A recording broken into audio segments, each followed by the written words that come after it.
L'été dernier, des chercheurs de la station de recherche des îles Mingan ont utilisé des drones pour filmer les rorquals communs dans le Saint-Laurent. Le but était d'observer ces mammifères marins d'un angle nouveau pour voir leurs cicatrices et savoir s'ils ont déjà été empêtrés dans du matériel de pêche. C'est que les rorquals communs, de même que les baleines bleues, ne sortent généralement pas leur queue comme le font d'autres espèces, comme les baleines à bosse. Cela empêche les chercheurs d'observer la partie de leur corps la plus susceptible de s'accrocher à du matériel de pêche. Sur les 35 rorquals communs clairement identifiés par les vidéos aériennes, 15 portaient des marques de cicatrices provoquées par l'empêtrement dans du matériel de pêche.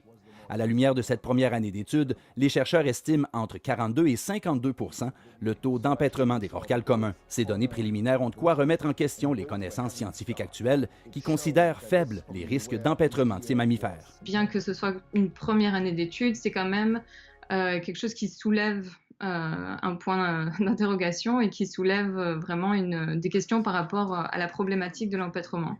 Donc ça nous indique qu'il est important de continuer à suivre ce problème et qu'il faut continuer les recherches sur plusieurs années. L'étude, qui a été réalisée en collaboration avec Pêche et Océan Canada, permettra éventuellement, et si nécessaire, d'ajuster les mesures de protection des baleines dans le Saint-Laurent. Et selon les chercheurs, les données publiées sont conservatrices. On n'échantillonne que les survivants, puisque si on est capable de les observer, c'est qu'ils ont survécu à l'empêtrement.